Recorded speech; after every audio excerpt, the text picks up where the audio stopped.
Salut les potes, salut les amis, j'espère que vous allez bien. On se retrouve aujourd'hui pour une nouvelle vidéo sur FootSen. Dans cette vidéo, nous allons vous donner une liste de 5 joueurs binationaux qui ont rejoint des sélections africaines au lieu de l'équipe de France dont ils ont la possibilité. Ces dernières années, c'est la tendance des joueurs qui décident de jouer pour l'Afrique alors qu'auparavant, c'était très difficile de voir un binational venir en Afrique pour représenter une nation.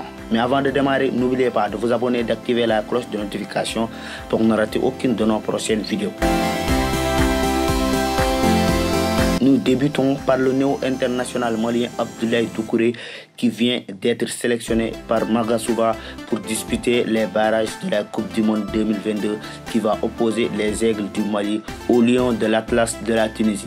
Natif de Moulins en Yvelines en France, Abdoulaye Doucouré a joué avec les équipes de jeunes de la France. Entre les U17, U18, U19, U20 et les espoirs, le milieu de terrain d'Everton de 29 ans a joué 35 matchs. Après plusieurs hésitations, il a finalement opté pour le Mali, peut-être un élément essentiel du milieu de terrain malien qui a aussi d'autres talents comme Amadou Aïdara ou encore Yves Bissouma. Un autre néo-malien, le latéral droit de l'Eintracht Francfort, il s'appelle El-Mami Touré et il a 25 ans.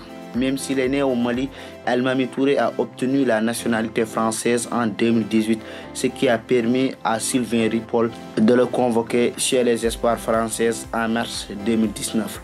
Il compte une seule sélection avec l'équipe française espoir. Après la CAN 2021, El-Mami Touré décide de représenter son pays de naissance et qui va disputer 2 matchs essentiels face à la Tunisie. Notre troisième joueur est aussi un novice du football africain. Serhou Yadali Guirassy a été convoqué par Kaba Diawara avec la Guinée. Serhou Guirassy a accepté le défi du Sili national qui a toujours des soucis en attaque. On l'a également remarqué pendant la dernière CAN. Né à Arles en France, Guirassy a joué avec les moins de 16 ans, 19 ans et 20 ans de la France. En tout, il a disputé 24 matchs pour 11 buts marqués. L'attaquant du Stade Rennais est un serial buteur du championnat français et peut former un duo solide avec le jeune Mohamed Bayo qui lui aussi fait une belle saison avec Clermont-Ferrand. L'avant-dernier joueur de cette vidéo est le jeune de Manchester United, Hannibal Mejbri, qui a décidé de porter les couleurs de la Tunisie à juste 19 ans. Malgré son jeune âge, il a très vite pris sa décision de jouer pour son pays d'origine. Avant de rejoindre les Lions de l'Atlas, il avait des sélections avec les U17 et les U18 de la France. Le jeune milieu de terrain a porté les couleurs françaises à 15 reprises pour 3 buts. En 2021, le natif de Ivry-sur-Seine est convoqué par la Tunisie et zappe complètement la France malgré ses 18 ans à ce moment-là. Il a déjà 11 sélections avec la Tunisie. Il a du coup joué la Coupe arabe 2021 et la CAN 2021 avec les Rouges de la Tunisie.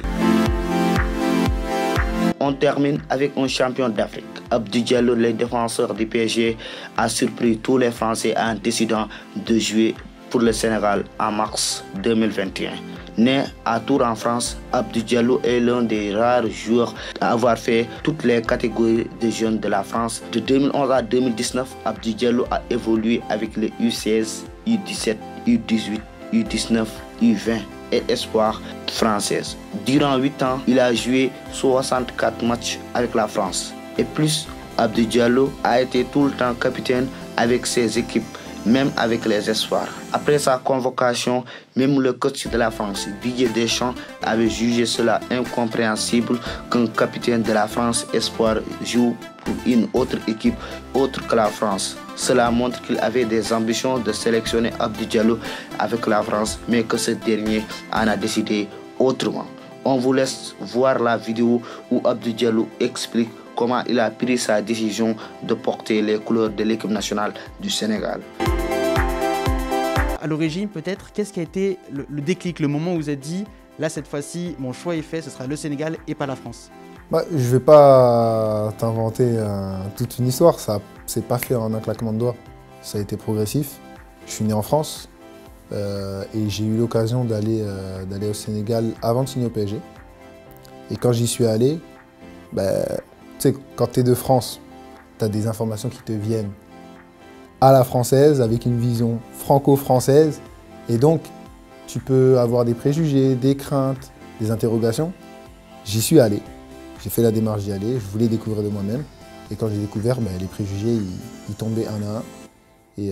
Et puis après, j'ai pu mûrir cette réflexion pendant un an, qui a été compliqué aussi en club. Et quand c'est compliqué, tu réfléchis. Et au final, je me suis dit, mais je suis très bien là-bas. Je suis sénégalais. Et go.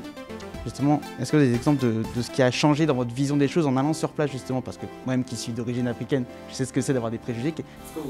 On les connaît, les préjugés vus de France. Problème d'organisation, problème de ci, de ça. Alors qu'en réalité, quand j'allais en sélection en France, c'était aussi bien organisé que quand je vais en sélection du Sénégal. On a une équipe de très haut niveau, un coach de très haut niveau, un bon staff. La fédération est derrière nous. Donc en réalité, il n'y a pas de problème. Franchement, en fait, c'est même compliqué de te dire qu'est-ce qui est bien, parce qu'en fait, c'est juste normal, c'est le haut niveau, quoi. Je ne baisse pas de niveau en allant au Sénégal. Et quel a été le rôle d'Aliou Cissé, le sélectionneur justement des Lions de la Teranga, dans votre décision? On sait que souvent il vient en Europe rencontrer les joueurs, les binationaux comme vous, qui peuvent éventuellement être appelés en sélection. Quel a été son rôle justement dans votre réflexion? Moi, ça ne s'est pas fait du tout comme ça. Comme je t'ai dit, ça a été un choix personnel, réfléchi. J'ai pris le temps et je l'ai eu une fois que j'avais pris ma décision. Je l'ai eu, il me semble, en janvier ou février, parce que je faisais les démarches pour avoir les papiers, tout seul. Donc moi, c'est allé totalement dans l'autre sens. C'est moi qui suis allé vers la sélection. Et lui, il a été content que je fasse ces démarches-là et il m'a pris directement. Ça a dû les ravir en tout cas. J'ai l'impression parce qu'ils m'ont très bien accueilli au pays. Donc ouais. Une petite parenthèse sur Idrissa Gana Gueye, comme c'est votre coéquipier qui joue aussi en sélection, j'imagine qu'il a fait un peu de lobbying, non? Peut-être auprès de vous Bizarrement, non. Bizarrement, non. Il m'a dit, honnêtement, c'est à toi de choisir. C'est à toi de choisir. Je comprends ta position de binational, parce que c'est une position spéciale et que peu de gens comprennent. Mais moi, je peux te dire comment c'est. Je peux t'expliquer comment c'est. Je peux te dire, viens voir. Mais après, c'est toi qui prendras ta décision. Et c'est ce que j'ai fait. Justement. Depuis mars 2021, Abdou Diallo compte 14 sélections avec le Sénégal, a marqué 2 buts, est titulaire en défense centrale et le plus prestigieux est qu'il est champion d'Afrique 2021 avec les Lions de la Teranga. On s'arrête là pour ce sujet. On se retrouve à la prochaine fois pour une autre vidéo sur FootSen.